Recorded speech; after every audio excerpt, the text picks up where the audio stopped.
एक गांव के बाहर एक भिखारी रहता था। वह दिन भर अगल बगल के गांवों में भीख मांगता और शाम को बनाता खाता। कुछ दिनों बाद उसकी मौत हो गई। गांव वालों ने मिलकर उसे दफना दिया और कुछ दिन बीतने के बाद लोगों ने सोचा कि उस जगह को साफ कर दिया जाए। तमाम दिनों रहने के कारण वहाँ पर तमाम गंदगी फैली हुई थी। लोगों ने साफ करने के नियत से वहाँ पर इकट्ठे हुए और लोगों ने सफाई करना शुरू किया। कुछ ही सफाई करने के बाद, कुछ ही खुदाई करने के बाद उन्हें विशाल खजाना मिल गया। जमीन के नीचे खजाना गड़ा हुआ था।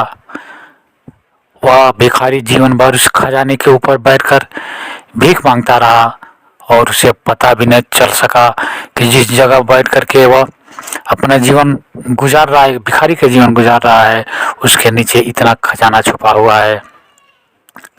और यही स्थिति हम सबकी है। हम भी खजाने पर बैठे हुए हैं। हमारे भीतर भी असीम प्रतिभाएं हिलोरे ले रही हैं। वो बाहर निकलने को बेचैन है, किंतु हम अपनी अज्ञानता के कारण उन्हें देख ही नहीं पा रहे हैं, उन्हें समझ ही नहीं पा रहे हैं और यूं ही जीवन बिताते चले जा रहे हैं बिना मकसद, दुख, पीड़ा और तनाव में। जिस दिन आदमी को अपने उन प्रतिभाओं का ज्ञान हो जाता है, अपने भीतर छिपे उस खजाने का बोध हो जाता है और जिस पल आदमी अपने आप को तपाने के लिए, जलाने के लिए तैयार हो जाता है, फिर उसे खजाने का पता चलता है और खजाना लेकर के वह दुनिया का सबसे दौलतमंद व्यक्ति बन जाता है। एक ऐसा खजाना जो कभी समाप्त न हो, एक ऐसा खजाना जिसके बल पर वह तमाम दिन दुखियों की सेवा कर सकता है, एक ऐसा खजाना जिसके बल पर वह रोगियों का इलाज कर सकता है, जिसके बल पर वह दुन दुखियों को इस दुखों से बाहर निकाल सकता है, गरीबों को उसकी गरीबी से बाहर निकाल सकता है, हजारों पक्षियों को अपने तने के ऊपर, अपनी डालियों के ऊपर बसेरा बना सकता है और लाखों छोटे छोटे जीवों को अपने पत्तियां खिला करके उन्हें जिंदा रख सकता है। ऐसे खजाने का मालिक बना हुआ इंसान बैठा है, लेकिन उसे पता ही नहीं है कि वो इस खजाने पर बैठा हुआ है। उसे पता ही नहीं है कि उसके भीतर इतनी क्षमताएं छिपी हुई है, उसके भीतर ऐसी भी शक्तियां हैं जिसके बल पर वह दुनिया का हर असंभव कार्य को संभव बना सकता है। वह सोच ही नहीं पाता, क्योंकि हमारे सोचने की जो क्षमता है वह हमारी अज्ञानता के कारण बाधित हो गई है। हमारे सोचने के दायरे सीमित हो गए हैं। हम जिस माहौल में रहते हैं, हमारे अगल बगल जिस तरह का माहौल है, हम भी अपने आप को उसी में ढाल लेने में अपने को आसानी समझते हैं और आसानी से ढाल लेते हैं।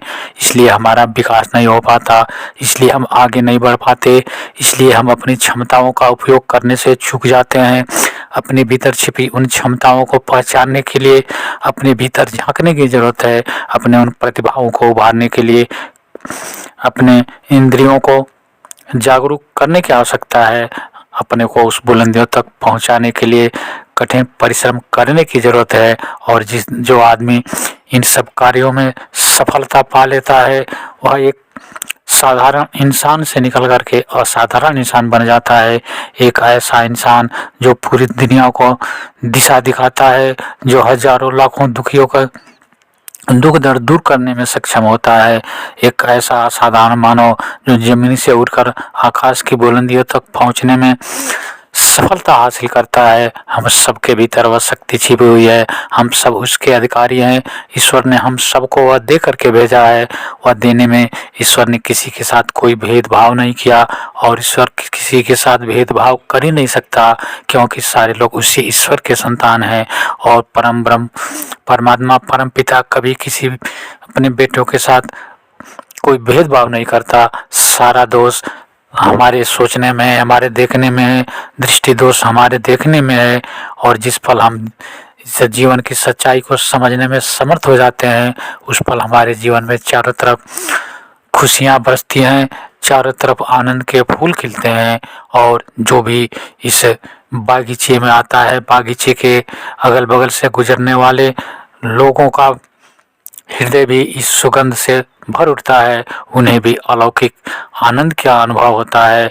यही तो कारण है कि जब भी हम महापुरुषों के पास से गुजरते हैं तो हमारे भीतर भी एक अजीब तरह की खुशबू फैल जाती है, हम भी एक विचित्र तरह के आनंद का अनुभव करते हैं। आप सबके भीतर वह क्षमता है, इसलिए आप अपने आप को पहचानें, अपनी इन प्रतिभाओं को उभारें, अपने उन क्षमताओं को निखारें और निखार करके पूरी दुनिया पर छा जाएं। आप मेरे इस वीडियो को लाइक करें और अभी तक अगर आपने मेरे विद्रोही चैनल को सब्सक्राइब नहीं किया है तो सब्सक्राइब कर लें। मिलते हैं अगले वीडियो में एक नए विषय के साथ, तब तक के लिए नमस्कार, जय हिंद, जय भारत, वंदे मातरम।